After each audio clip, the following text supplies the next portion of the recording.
Hi good morning. ಇದು ಕಲಿ ಡೇರೀಸ್ನ day in my life vlog 2. ಇವತ್ತು ಗಣೇಶ ಹಬ್ಬ. ಎಲ್ಲರಿಗೂ ಗಣೇಶ ಹಬ್ಬದ ಹಾರ್ದಿಕ ಶುಭಾಶಯಗಳು. ಎಲ್ಲರಿಗೂ ಒಳ್ಳೆಯದನ್ನು ಬಯಸ್ತಾ ಈ ಹಬ್ಬದಿಂದ ಎಲ್ಲರಿಗೂ ಒಳ್ಳೆಯದಾಗಲಿ ಅಂತ ಪ್ರಾರ್ಥಿಸೋಣ. ನಮ್ಮನೇಲಿ ಹಬ್ಬಕ್ಕೆ ಪ್ರಿಪ್ರೇಷನ್ಸ್ ಜೋರಾಗೆ ನಡೀತಿತ್ತು. ಎಲ್ಲರೂ ಒಂದೊಂದು ಕೆಲಸ ವಹಿಸ್ಕೊಂಡು ಬ್ಯುಸಿ ಆಗಿದ್ರು. ಅಷ್ಟರಲ್ಲೇ ಎಂಟ್ರಿ ಕೊಟ್ಟಿದ್ದು ನಮ್ಮ ಗಣಪ.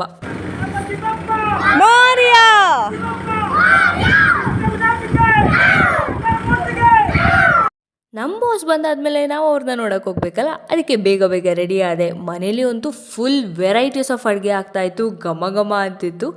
ಮಾಡಿರೋ ಅಡುಗೆ ತಿಂಡಿಗಳನ್ನೆಲ್ಲ ತೊಗೊಂಡೋಗಿ ದೇವ್ರ ಮುಂದೆ ಇಟ್ಟು ಎಲ್ಲರನ್ನೂ ಚೆನ್ನಾಗಿಟ್ಟಿರಪ್ಪ ಅಂತ ಬೇಡ್ಕೊಂಡು ನಮ್ಮೂರ ಕೆರೆನ ನೋಡ್ತಾ ಒಂದು ರೌಂಡ್ ಸುತ್ಕೊಂಡು ಬಂದಿದ್ದಾಯಿತು. ಹಬ್ಬಕ್ಕೆ ಅಂತ ಹೊಸ ಬಟ್ಟೆ ಹಾಕ್ಕೊಂಡು ರೆಡಿ ಆಗಿದ್ಮೇಲೆ ಫೋಟೋ ಶೂಟ್ ಮಾಡ್ಕೊಳ್ದೆ ಇರೋಕ್ಕಾಗುತ್ತಾ? ಸೊ ಒಂದು ರೌಂಡ್ ಎಲ್ಲರದು ಫೋಟೋ ಶೂಟ್ ಮಾಡಿಕೊಟ್ಟಿದ್ದಾಯಿತು. ಅಷ್ಟರಲ್ಲಿ ಮನೇಲಿ ಪೂಜೆಗೆ ಎಲ್ಲ ಪ್ರಿಪ್ರೇಷನ್ಸ್ ಆಗಿತ್ತು. ದೇವರಿಗೆ ಎಡೆ ಇಟ್ಟು ಪೂಜೆ ಮಾಡ್ದು. ಎಲ್ಲರೂ ಒಟ್ಟಿಗೆ ಸೇರಿದೆ ಒಂದು ಸಂಭ್ರಮ. ಅದರಲ್ಲೂ ಹಬ್ಬದ ದಿನ ಸೇರಿರೋದಂತೂ ಡಬಲ್ ಖುಷಿ. ಸೊ ಫೋನ್ ಎತ್ತು ಸೈಡಿಗೆ ಎಸ್ದು ಎಲ್ಲರ ಜೊತೆ ಟೈಮ್ ಸ್ಪೆಂಡ್ ಮಾಡಿದ್ದಾಯಿತು. ಇನ್ನು ಹಬ್ಬದ ಮೇಜರ್ ಪಾರ್ಟ್ ಅಂದರೆ ಊಟ. ಹಬ್ಬದ ಊಟ ಮಾಡೋದ್ರಲ್ಲಿ ಯಾರಿಗೆ ಖುಷಿ ಇರಲ್ಲ ಹೇಳಿ? ಎಲ್ಲರೂ ಒಟ್ಟಿಗೆ ಕೂತ್ಕೊಂಡು ಬಾಳೆ ತಲೆ ಮೇಲೆ ಊಟ ಮಾಡ್ತಿದ್ರೆ ಆಹಾ ಸ್ವರ್ಗ. ಎಲ್ಲರೂ ಸೇರಿಕೊಂಡು ಊಟಕ್ಕೆ ಅಂತ ಮಾಡಿದ ಐಟಮ್ಸ್ ನೋಡಿ ನಂಗಂತೂ ಬಾಯಲ್ಲಿ ನೀರು ಬರ್ತಿತ್ತು. ಹೊಟ್ಟೆಲಿ ಎಕ್ಸ್ಟ್ರಾ ಸ್ಪೇಸ್ ಫಾರ್ಮ್ ಆಗಿತ್ತು. ನಾನಂತೂ ಎಲೆ ತುಂಬ ಎಲ್ಲ ಐಟಮ್ಸ್ನ ಹಾಕ್ಸ್ಕೊಂಡು ಫುಲ್ ಬ್ಯಾಟಿಂಗ್ ಮಾಡಿದೆ. ಎಲ್ಲರೂ ಹೊಟ್ಟೆ ಇದ್ದಾಗ ಟೈಮ್ ಹೋಗೋದೇ ಗೊತ್ತಾಗಲ್ಲ. ಎಲ್ಲರಿಗೂ ಹೊಟ್ಟೆ ತುಂಬಿದ್ರಿಂದ ತೋಟಕ್ಕೆ ಒಂದು ರೌಂಡ್ ಹೋಗಿ ಬರೋ ಅಷ್ಟರಲ್ಲಿ ಸಂಜೆನೇ ಆಗೋಗಿತ್ತು.